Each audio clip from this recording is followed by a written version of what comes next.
Frères et sœurs de l'unité pastorale de la Croix-Glorieuse, pour vous, j'ai une question aujourd'hui. De quoi discutez-vous en chemin? C'est un extrait, comme vous le savez bien, de la page d'Évangile qui nous parle des disciples d'Emmaüs. C'est une question que Jésus lui-même leur pose, avant même que ces deux disciples l'aient reconnu.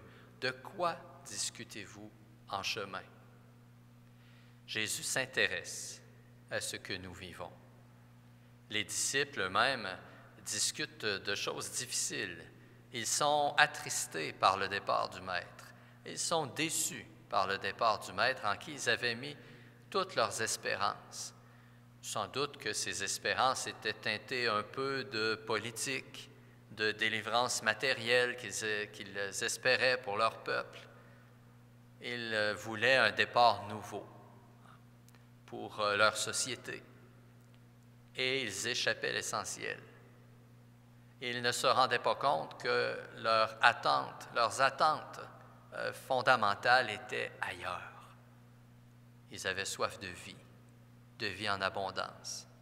Et Jésus, en s'intéressant à leur tristesse, en s'intéressant à leur doléance, va leur faire ce chemin avec l'Écriture, en ouvrant leur intelligence aux Écritures, il va tranquillement se faire reconnaître par eux.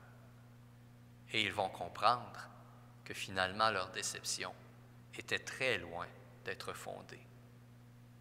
Et tout ce récit atteint son apothéose dans la fraction du pain, où vraiment Jésus se révèle à eux tel qu'il est. Ils font l'expérience du ressuscité. Et ce qui est beau, c'est qu'ils font l'expérience ensemble, dans leur compagnonnage, en partageant ce qu'ils vivent, en partageant leur peine, leur joie. Ce n'est pas sans nous rappeler un autre passage de la parole de Dieu.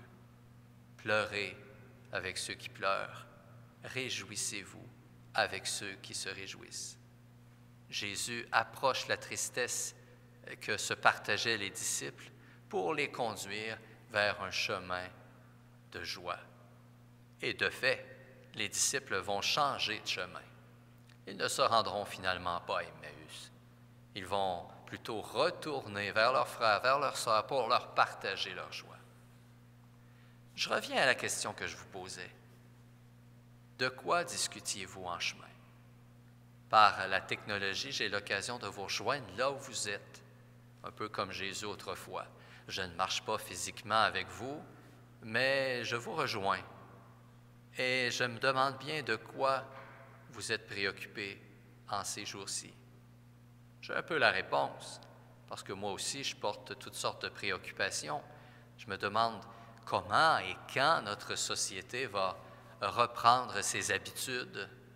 Je me demande comment et quand nous allons nous sortir de ce marasme économique. Je me demande comment et quand la vie fraternelle va pouvoir reprendre dans nos communautés. Il m'arrive parfois d'être nostalgique de nos rassemblements, de la vitalité de nos communautés. Et vos visages me manquent. Je suis précisément assis où, normalement, vous vous trouvez, dans cette église ou ailleurs, dans la nef. Et bien sûr que si je ferme les yeux un instant, comme je l'ai dit autour de la fête de Pâques, je peux voir vos visages qui me manquent. Le Christ me rejoint dans ce que je vis en ce moment, dans ce confinement, dans ces bouleversements que nous traversons. Le Christ vous rejoint. Qu'en est-il de notre compagnonnage? Quels moyens prenons-nous pour maintenir nos liens fraternels? Le téléphone, bien entendu, les courriels, les rencontres par visioconférence qui sont disponibles. De quoi discutiez-vous en chemin? J'ose espérer que non seulement vous partagez vos peines lorsque vous avez l'occasion d'échanger, mais également votre espérance, parce qu'il nous faut partager notre espérance.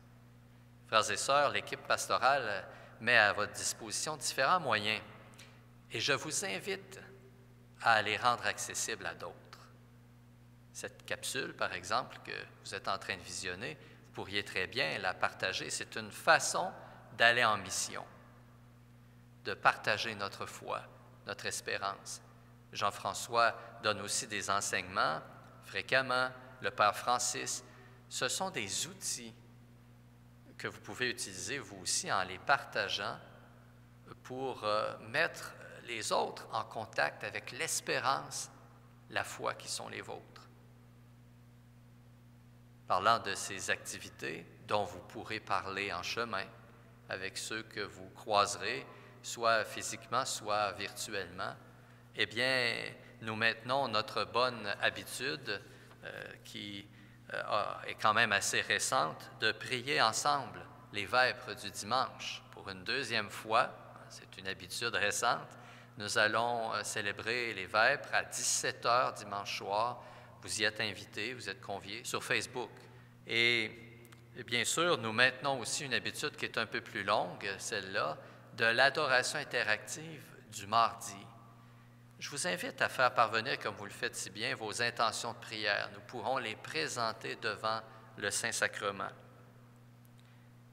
Le mercredi, Jean-François offrira une catéchèse sur les 7 sacrements qui sont source de vie pour nous, qui nous soutiennent dans notre cheminement de foi. Jeudi, le Père Francis va encore offrir son activité, une question à la fois. Vous êtes invités justement à communiquer les questions qui surgissent dans votre esprit au Père Francis afin qu'il puisse vous partager son expérience, ses connaissances au sujet de la foi chrétienne. Vous avez été nombreux ces derniers jours à faire parvenir des dons par la poste ou encore sur le site Internet. Vous soutenez donc votre communauté chrétienne. C'est une façon de nous aider à continuer de cheminer avec vous, à vous rejoindre dans ce que vous vivez et à porter avec vous vos espérances, vos peines, vos joies. Je vous en remercie parce que grâce à vous, nous pouvons poursuivre notre mission autrement. Frères et sœurs, nous avons à être, dans ces temps difficiles, des disciples missionnaires, mus par une foi en Jésus-Christ, un abandon aussi à sa présence, à son soutien. N'ayons pas peur de reconnaître que nous avons besoin de lui. N'ayons pas peur de reconnaître que nous avons besoin les uns des autres.